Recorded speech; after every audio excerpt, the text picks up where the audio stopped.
The clown. I admit it, my sense of humor is a bit weird. It's caused me some trouble over the years. For example, the only time I ever got sent to the principal's office at Delmore Blight Junior High was because I laughed in the wrong place at the wrong time. Miss Bindle's math class. They don't make teachers like Miss Bindle anymore. At least I hope they don't. She was tiny, scrawny, and fierce with an 8-year-old face and a 20-year-old red hair. Her wrinkles were permanently fused into a frown beneath the glowing halo of frizzy hair. Miss Bindle was the Jesse James of sarcasm. She could quick draw a sarcastic remark and drill you between the eyes with it at 30 paces.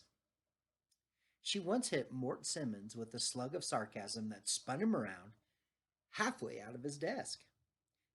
Then she walked over and coolly finished him off with 2 shots to the head. Mort recovered, though, but he was never the same afterward. His was a sad case. Mort had always been dumb. The reason Miss Bindle drilled him was that he had been sneaking a look at one of my answers during a test. That's how dumb he was. Or so Miss Bindle remarked, catching me with a ricochet from her shot at Mort. She never coddled us dumb kids. She never coddled us dumb kids, as did some of the kinder, more merciful teachers. She made us learn the same stuff as the smart kids. A few teachers took pity on us and let us relax in the cozy vacuum of our dumbness, but Miss Bindle forced us to learn everything the smart kids did, even though it took us 3 times as long. Everybody hated her for it, even the smart kids, who were cheated out of the satisfaction of knowing more than the dumb ones. Anybody could see that that was not fair. But I started to tell about Mort.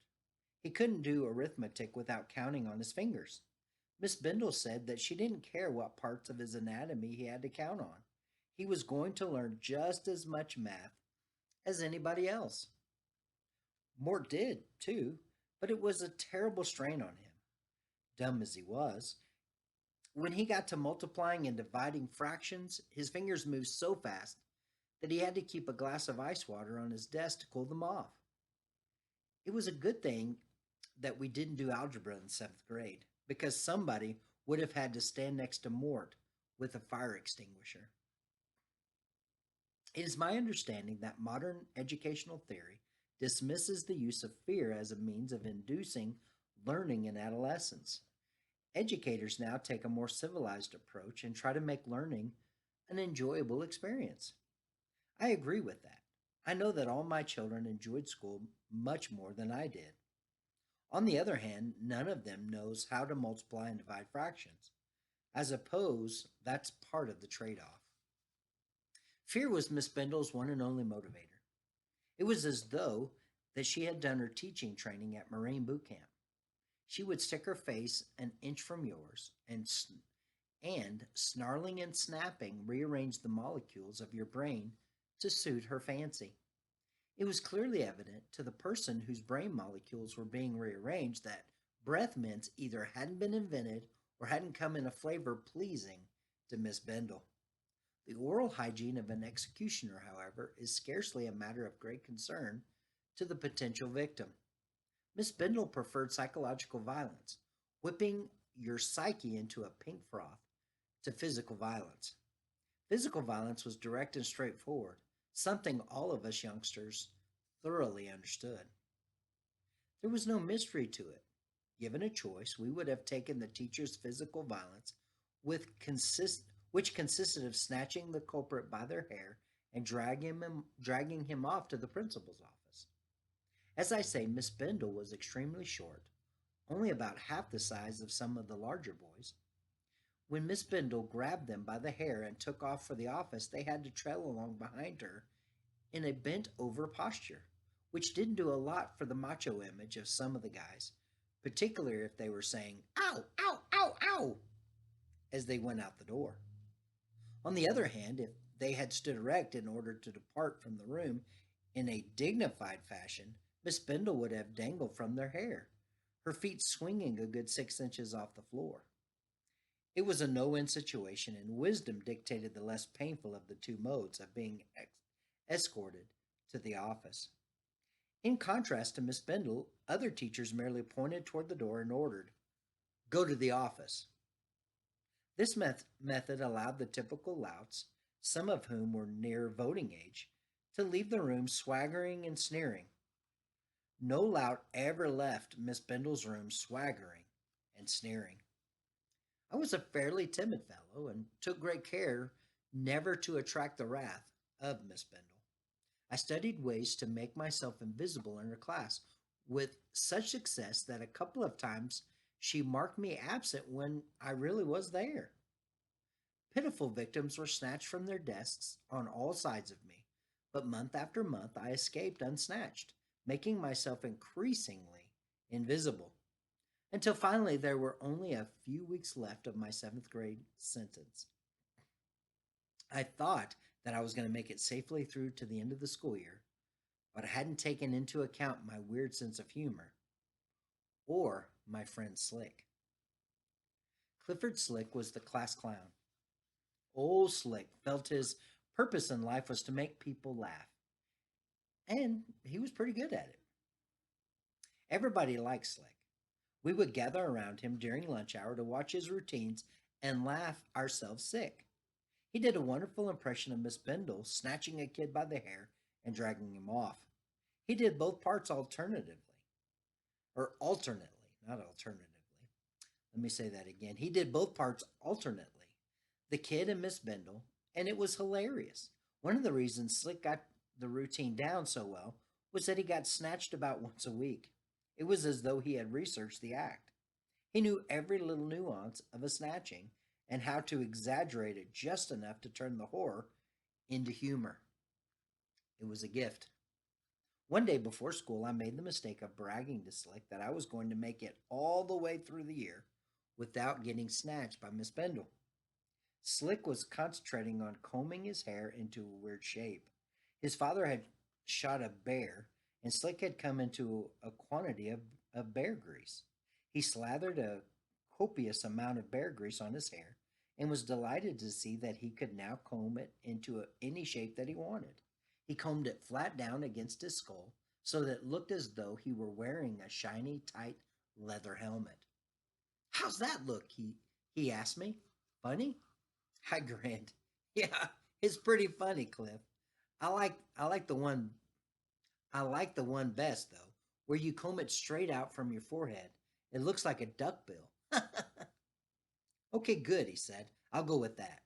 Should get some laughs. Now, what was that you were saying?"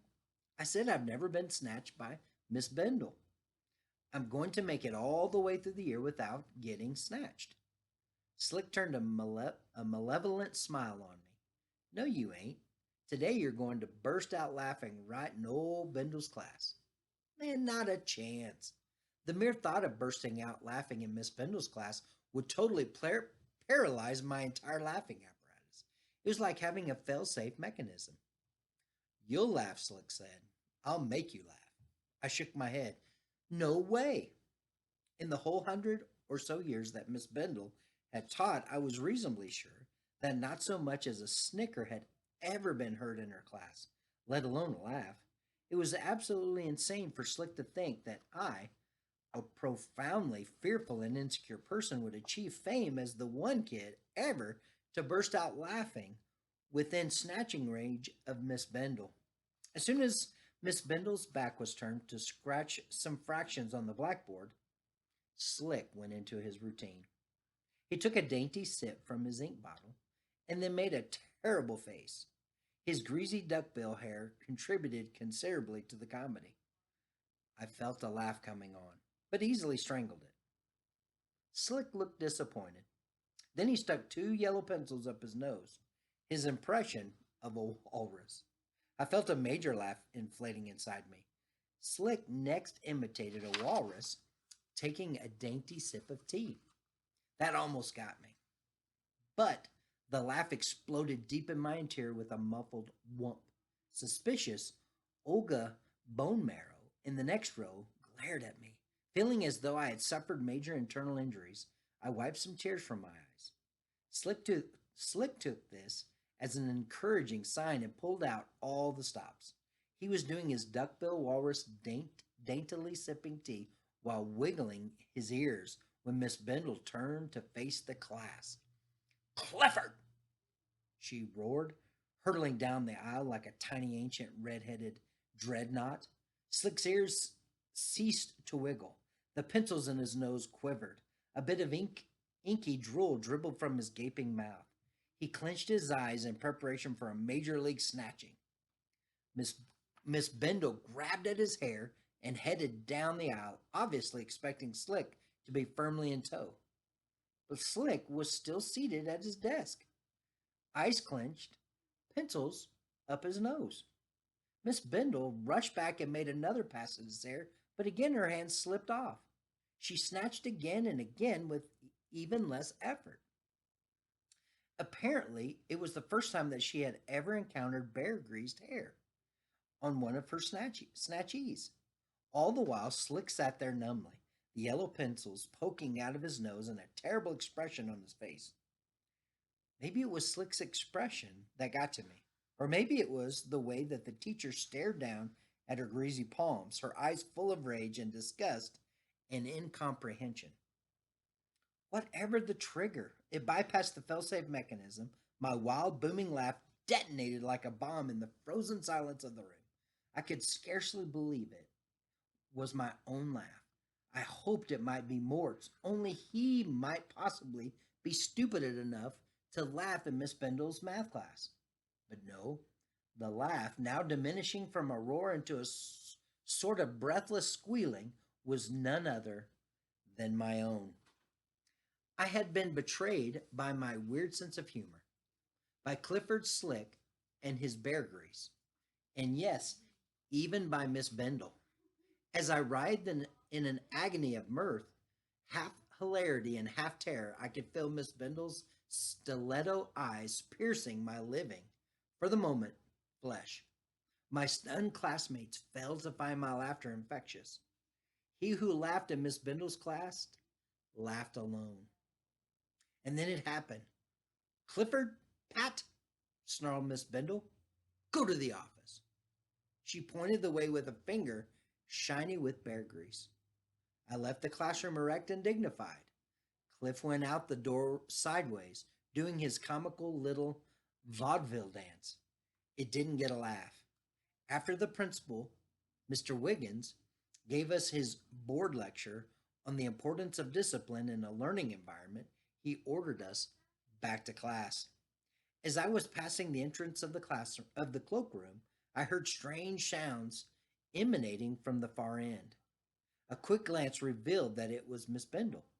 At first, I thought she was crying, possibly over the disappointment of failing to snatch Cliff's and my hair, but no. She was laughing, cackling, actually quietly, into herself. It struck me that Miss Bendel, she had a weird sense of humor too.